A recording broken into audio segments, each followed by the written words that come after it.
Nobody could explain, later, why she was standing there in that storm without a coat. Seeing her from half a mile out, headlights catching a woman soaked through, arms wrapped around herself. A suitcase toppled on its side in the mud beside her, pulling my rig onto the shoulder before I'd fully decided to. "You need a ride," I called down, rain hammering the cab's roof. She looked up at me, mascara long gone, lips pressed thin against the cold. "Please," she said. "Anywhere but where I just came from. No idea." Pulling back onto that highway. How completely that single decision would rewrite the rest of my life. My name is Sam, and I'd been driving long-haul freight for 9 years by the time I found Grace Elliott standing on the shoulder of Route 40, one outside a small town in southern Georgia. A storm coming down hard enough that visibility had dropped to maybe 30 feet in every direction. Growing up around trucks had been my particular inheritance. My father drove for the same regional company I eventually joined, and something about the rhythm of the job had always suited me. Long stretches of highway, the particular solitude of a cab at night, the satisfaction of delivering something intact to somewhere it needed to be. Not married. I'd come close once, years earlier, though that relationship had ended the way most do, when one person wants a settled house and the other wants 400 miles a day. That particular evening, running a load of industrial parts from Jacksonville up toward Atlanta. Nothing unusual about the route, nothing unusual about the weather forecast until the storm arrived faster and heavier than anyone had predicted. The rain thickened against my windshield, and I remember thinking I should probably find some place to pull over and wait it out.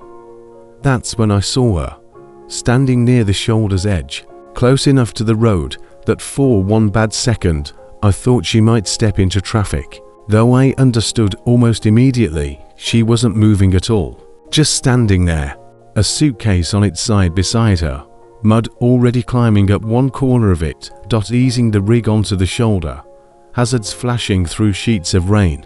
"You need a ride," I called down once I'd gotten my window low enough to be heard over the storm. She looked up at me. Whatever makeup she'd been wearing had washed away hours ago, judging by how thoroughly it had gone. Her dress, some kind of pale, floral thing, was soaked through and clinging in a way that made me instinctively look at her face and keep my eyes there. "Please," she said. "Anywhere but where I just came from." Climbing down, getting her suitcase into the cab's small storage compartment, helping her up into the passenger seat, cranking the heat as high as it would go the second she'd settled in. "There's a blanket behind the seat," I told her. "Not much, but it'll help." She wrapped herself in it without a word, teeth still chattering slightly, staring straight ahead through the windshield, like she was watching something only she could see. We drove in silence for the first few miles. In 9 years of driving, I'd picked up my share of hitchhikers back before the company tightened its policy on that, and I'd learned that people in genuine distress generally tell you what happened once they're ready, not a second before. "Thank you," she said eventually, her voice still carrying a slight tremor. I didn't think anyone was going to stop. I'd been standing there almost 40 minutes in that, genuinely alarmed. "You could have gotten hypothermic out there." "I wasn't really thinking that far ahead," she admitted, letting that sit for a moment before asking the obvious question as gently as I could manage. "Do you want to tell me what happened?" "You don't have to. I can just get you somewhere safe and dry. No questions." She was quiet long enough, but I thought she'd decided against answering. "I was supposed to get married today," she said finally. "Today. As in, right now, today. The ceremony was at 4, she said. I left around 3:30. Quick math in my head. The timeline of her standing in a storm for the better part of 2 hours starting to make a different kind of sense. "Can I ask what happened?" I said. "Only if you want to talk about it." She was quiet again, watching the rain streak sideways across the glass. "I found something on his phone," she said. 2 hours before I was supposed to walk down the aisle. Messages to someone else. Not the first time, apparently, based on what I read. Just the first time I'd actually seen proof. He had a name, Marcus. She said it once, just to have it on record, and then seemed to decide she didn't need to say it again. "I'm so sorry," I said. and meant it. I didn't even tell anyone," she continued. "I just walked out the back of the venue, still in my dress, got in my car, and drove until it ran out of gas about 6 miles back. I didn't even think to bring my phone charger. It died an hour ago." "That explains the suitcase," I said. "Were you leaving town too?" "Not just the wedding," she laughed, short and without much humor in it. "I packed a bag 2 days ago. Some instinct, I guess, that I'd need it. I just didn't expect to need it quite this dramatically. No clean response for that. So I just nodded and kept driving, the storm gradually easing as we put distance between ourselves and wherever this had all started. "I don't even know your name," I said after a while. "Grace," she said. "Grace Elliott." "Sam," I told her. "Sam Whitaker." "Thank you, Sam," she said. And something in how she said it but made clear she meant it far beyond simple politeness. We drove another 20 minutes before Grace spoke again, the storm thinning into a steady, ordinary rain that no longer required my full concentration. "Where are you actually headed?" she asked. I didn't even ask before I got in. I just needed to be anywhere else. "Atlanta," I said. "Got a delivery scheduled for tomorrow morning. There's a truck stop with a motel about 40 minutes ahead." I was planning to stop there regardless, get some sleep before the last stretch. Would it be strange if I asked to stay there too? Grace said, "I don't have anywhere else to go tonight, and I genuinely don't want to think about that until I've had some sleep and dry clothes." "Not strange at all," I said. "I'll cover the room if you're short on cash. Looks like your purse might not have made it into that suitcase." She glanced down, seeming to notice for the first time that she was, in fact, without a purse, without a phone charger, without much of anything beyond whatever she'd hastily packed 2 days earlier out of some instinct she hadn't examined closely enough at the time. "I have a card in my suitcase," she said. "Emergency fund, ironically enough. I think this counts." Reaching the truck stop around 9 that evening, the motel attached to it about as basic as motels come, though Grace didn't seem to mind. Taking the key card from the front desk with genuine gratitude rather than any complaint about the accommodations. "I'll be right next door if you need anything," I told her, nodding toward the room beside hers. "Truck's parked, engines off. We're not going anywhere tonight regardless. Thank you again," Grace said. "I don't think I've said that enough times yet." "You've said it plenty," I said. "Get some rest. Things generally look less impossible after actual sleep." Morning came, and I knocked on her door around 7 with coffee from the truck stop's diner in each hand. "I wasn't sure if you'd still be here," I admitted, when she opened the door. "Wouldn't have blamed you for calling a cab and disappearing. Where would I even go?" Grace said, accepting the coffee gratefully. "I don't have anywhere lined up. I think I've just been running on adrenaline since yesterday afternoon."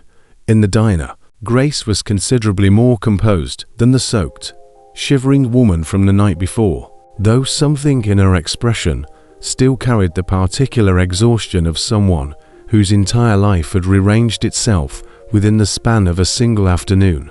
She turned her coffee cup between her hands, watching it like it might tell her something useful. "Can I ask what you're planning to do?" I said. "I don't want to pry, but I've got about an hour before I need to get back on the road, and I'm trying to figure out what's actually helpful here. Honestly, I don't know yet," Grace said. "My apartment's gone. I gave it up when we were planning to move in together after the wedding. My friends all knew about the wedding, so going to any of them means explaining everything immediately, and I'm not ready for that conversation yet." "Family?" I asked. "My parents are 3 states away," she said. "I could call them, but I think I need a day or 2 before I'm ready to have that conversation either." An idea had been forming since roughly the moment she'd said, "I don't have anywhere lined up." It felt both reasonable and slightly outside my normal habits. I turned it over twice, decided it was still reasonable. "My route runs through Atlanta, and then back down through your general direction over the next 4 days," I said. "I'm not saying this to be forward. I just mean, if you needed somewhere to sit with your thoughts before making any big decisions, riding along wouldn't be the strangest thing I've done for a stranded passenger." Grace studied me carefully. "The way you study someone you're deciding whether to trust. her hands wrapped more tightly around her mug. "You'd actually be comfortable with that," she said. "A total stranger in your cab for 4 days." "I think we're past total strangers," I said. "And honestly, the company doesn't strictly prohibit it, long as you're not driving. I could use someone to keep me awake on the overnight stretches anyway." She was quiet for a long moment, clearly turning the offer over in her mind. Something in her expression shifted. Not quite relief, more like the look of someone who has been holding their breath and finally remembers they don't have to. "Okay," she said finally. "If you're serious, I think I actually need exactly that. Somewhere to just exist for a few days without having to explain anything to anyone who knows me." We finished our coffee and headed back out to the truck. Grace's suitcase already loaded from the night before. "I want you to know something," Grace said, as we climbed back into the cab. "I don't do this. Get into strangers' vehicles, accept rides 4 days at a time. I think I'm just genuinely out of any better options right now. And something about how you handled last night made me trust you faster than I probably should trust anyone right now." "I'll take that as a compliment," I said, pulling back onto the highway. "And for what it's worth, I don't pick up strangers either.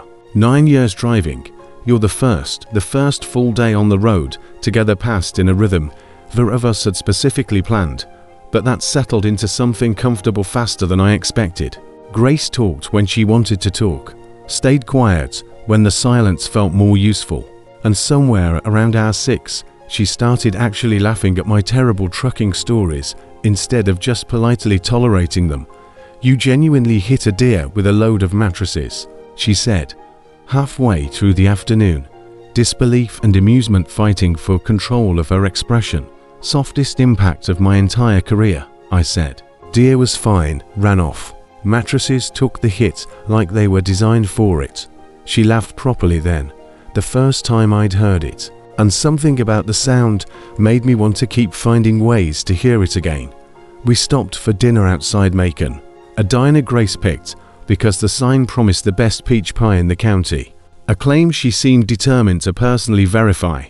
"Can I ask you something?" she said, partway through a slice. "Why did you actually offer this? The ride, I mean. Not just last night, but the whole 4 days." Thinking about the question honestly before answering, I think I saw someone who needed help and happened to be positioned to give it. "I don't know that it's more complicated than that. That's a generous way to describe stopping for a stranger in a hurricane-level storm," Grace said. 9 years on these roads, you see a lot of people who need something small that happens to be exactly the thing you can provide," I said. Felt like one of those moments. Grace studied me for a moment, something thoughtful behind her expression. "Most people would have kept driving, or called it into a hotline, dropped you at the nearest gas station, done the responsible minimum instead of the actual generous thing. I just didn't think about it that hard," I said. "You looked like you needed someone to actually stop." That evening, parked at another truck stop for the mandatory rest period my logbook required, Grace and I sat outside the cab on the small folding chairs I kept in storage for exactly this purpose, watching the sky do something complicated with the last of the sunset. "I called my mother today," Grace said, breaking a comfortable silence, "while you were doing your walk-around inspection." "How'd that go?" "Better than I expected," she admitted. She cried, obviously, but she also said something I keep thinking about. She said she'd noticed things about Marcus for months and hadn't said anything because she didn't want to interfere. "That must be a strange thing to hear," I said. "It is," Grace agreed. "Part of me's angry she didn't say something sooner. Part of me understands why she didn't. I don't think I would have listened anyway. If I'm honest with myself, no tidy response for that, so I just let the silence hold space for it instead." "Have you ever been engaged?" "Married?" Grace asked, after a while. "Close, once," I said. "Long time ago now. Didn't work out. Mostly because of exactly what I do for a living. She wanted someone home every night. I wanted the road. We both wanted reasonable things. They just weren't compatible things." "Do you regret it?" "Choosing the road?" "Some nights, yeah," I said. "Most nights, no." I think I needed to actually build a life I was choosing, rather than one I fell into, because it seemed like what people did. Grace nodded slowly, something in her own expression suggesting she was turning that thought over in relation to her own recent, dramatic decision. I think that's what I did with Marcus, she said quietly. Fell into something because it seemed like the thing you're supposed to do at a certain age, rather than something I actually chose deliberately. You get to choose deliberately now, I said. That's the part that actually matters, I think. Not what happened yesterday, what you build going forward. By the third day, our conversations had deepened well beyond simple road trip small talk, both of us sharing details about our lives that felt increasingly real given how quickly this arrangement had developed from a rainy night rescue into something that neither of us wanted to see end. When my delivery schedule eventually required it to, the night of day 3 was clear, the sky doing something specific with the stars that you only get far enough from city lights. Grace sat in her folding chair, arms loose in her lap, and I sat in mine, and for a while we just watched it. I need to be honest about something, I told her. I think I've started looking forward to these evenings more than I probably should, given everything you're still processing. Grace was quiet for a moment, the particular quiet of someone considering something carefully. Then, I've noticed something similar, she admitted, though I feel strange even acknowledging it. Given how recently everything with Marcus happened, I understand that hesitation completely, I said. I'm not trying to rush anything. I just didn't want to keep pretending I wasn't feeling it. Can I be honest about something too? Grace said. I think part of why I said yes to 4 days in your truck wasn't just about needing somewhere safe to sit with my thoughts. I think some part of me already sensed something developing, even that first morning at the diner. The admission carried real weight, revealing that whatever was building between us hadn't been purely one-sided, hadn't been something I'd imagined or projected onto a situation that was really just about basic human kindness. What do we do with that? I asked. Given the timing, given everything you're still working through. I don't know, Grace admitted. I think I need to actually finish processing what happened with Marcus properly before I can honestly consider anything new. I don't want you to be a rebound, and I don't want to build something real on top of unprocessed grief. That's fair, I said. I'd rather wait and build something genuine than rush into something that collapses under everything you're still carrying. We agreed. That night, to finish out the remaining day of the planned route as friends. Nothing more explicitly acknowledged until Grace had genuine time and distance from the wedding that never happened. The final day arrived faster than either of us seemed to want. The delivery schedule that had originally structured this entire unexpected arrangement now requiring me to drop Grace somewhere she could actually begin rebuilding her life. Where do you actually want me to take you? I asked. That final morning, back towards your parents, somewhere else entirely. My parents' place, Grace said. Not permanently, just somewhere to land while I figure out actual next steps. Job, apartment, all of it. Driving her the 3 additional hours to her parents' house, considerably out of my planned route. The company's flexible scheduling for owner-operators making the detour manageable without creating real professional complication. Her mother met us at the door, the kind of embrace that comes from someone who's been worried sick 4 days, finally getting proof their daughter is safe. Thank you, Grace's mother told me, once the initial reunion had settled into something calmer. I don't know what would have happened to her out there, in that storm, without someone stopping. She would have figured it out, I said. She's more resourceful than she probably gives herself credit for. Grace walked me back out to my truck, once her mother had gone inside to start preparing what she'd already announced would be an elaborate homecoming dinner. I don't know how to properly thank you for this, Grace said, standing in her parents' driveway, considerably more composed than the soaked, shivering woman from 4 days earlier. You didn't just give me a ride. You gave me space to actually think clearly for the first time in longer than I want to admit. You don't have to thank me, I said, though I'll admit, I'm going to miss the company on these next few runs. Can I call you? Grace asked. Once I've actually had time to process everything properly, the way we talked about, I'd like that, I said, genuinely. Climbing back into my truck, watching Grace grow smaller in my mirrors. 3 weeks passed before Grace called. They were a particular kind of 3 weeks, the kind where you catch yourself looking at your phone more than usual, and then deciding not to check it, because you told yourself you weren't going to be the kind of person who did that. The kind where you drive long stretches of familiar highway and find yourself having conversations in your head with someone who isn't there. I've been doing a lot of thinking, Grace said. Once we'd caught up on the practical details, a new apartment secured, initial job interviews scheduled, the slow process of officially ending things with Marcus through a lawyer rather than any direct confrontation. How are you feeling about everything? I asked. Better, Grace said. Honestly better. I think I needed those weeks to actually process things properly, the way we talked about that night. And now, I asked, though I already suspected where this conversation was heading. Now I think I'm ready to actually explore what we started building during those 4 days, Grace said. If you're still interested, and if the timing genuinely feels right to you too. I'm still interested, I said, genuine relief and excitement mixing together in my chest. I've thought about those 4 days more than I probably should admit. We began officially dating shortly after that call. Our relationship's development complicated somewhat by my demanding trucking schedule, though Grace's own job search provided her flexibility to occasionally join me for shorter regional routes when her schedule allowed, extending the genuine foundation we'd already built during our original 4 days together. This feels different than typical dating, Grace observed, about 2 months into our official relationship. Most couples don't start with 4 straight days together before ever officially defining what they're building.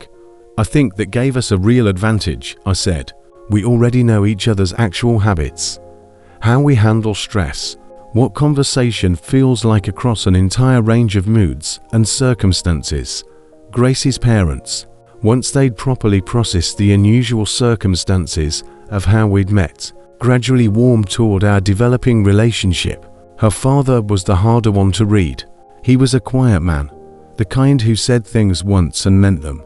During our second visit, when Grace had gone to help her mother in the kitchen, he and I sat on the porch for a while without talking. Then he asked me how I'd learned to drive a rig, and I told him about my father. And he listened the way people do when they're actually listening. That was when I understood things were going to be okay. I want you to know something, Grace's father told me, during a visit about 4 months in. We were skeptical initially, given how quickly everything happened after such a traumatic day for Grace, but watching how patiently you've let her heal on her own timeline, that's told us considerably more about your character than the unusual circumstances of your meeting ever could. I care about her enormously, I said. I wanted her healing to happen genuinely, regardless of whatever I was hoping might eventually develop between us. 6 months into our relationship, Grace secured a position that allowed remote work flexibility, a development that opened real possibility for her to actually join me on longer routes without sacrificing her own career stability. Would you actually want that? I asked when she first proposed the idea, genuinely spending real time on the road, rather than just occasional shorter trips. I think I would, Grace said. I've realized these past months that I actually love this lifestyle more than I expected to. Back when I was just a stranded stranger you picked up out of pure kindness, traveling together more regularly after that conversation, Grace's remote work allowing her to maintain her career, while joining me for increasingly extended stretches on the road. Our relationship deepening through this shared, unconventional lifestyle that suited both our temperaments far better than either of us had initially anticipated. I keep thinking about how different my life would look if that storm hadn't happened, Grace said. During one particular evening about 10 months into our relationship, parked at a familiar truck stop that had become something like a regular waypoint in our shared routes. If Marcus had just been faithful, or if I'd never found those messages, do you regret how it happened? I asked, even given everything genuinely painful about that day. No, Grace said immediately. Not even a little.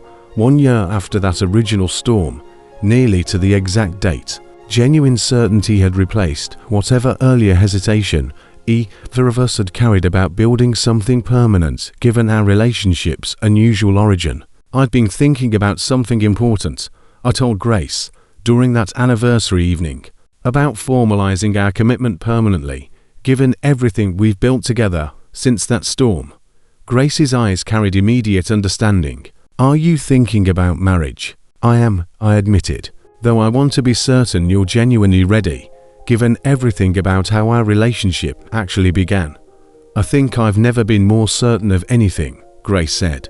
You showed me exactly what genuine partnership actually looks like during the worst week of my entire life and every week since, choosing to propose exactly 1 year after that original storm, on the same stretch of Route 41 where I'd first found Grace standing in the rain. Though this time under clear skies, string lights I'd arranged along the shoulder, providing gentle illumination against the evening dark. The highway looked nothing like it had that night. No rain, no mud, no panic, and somehow looked exactly the same. Same road, different everything else. This feels remarkably significant, Grace observed, as we walked together toward that familiar stretch of highway shoulder. It should, I said, smiling despite genuine nervousness. Do you remember what happened right here? Exactly 1 year ago. Grace's hand rose to her mouth, clearly recognizing the location immediately despite the transformed circumstances. You found me standing right there, soaked, shaking, completely lost. Exactly, I said, kneeling down in the grass beside that same shoulder. I don't want to just give you a ride anymore. I want to give you my entire life, permanently, retrieving a ring I'd been carrying for exactly this moment. Grace Elliott, I said, will you marry me? Grace's hands flew to her mouth, tears immediately streaming down her face. Yes, she said, barely above a whisper. Yes, obviously yes. We married the following spring. Grace's parents standing proudly beside us on that same stretch of Route 41, now marked with nothing but ordinary highway traffic and one very extraordinary memory. Sometimes the worst day of your life quietly becomes the beginning of the best one. If this moved you, tell me where you're watching from tonight and subscribe, because have you ever made a completely impulsive decision and had it turn out to be exactly right? Next week's story starts exactly that way.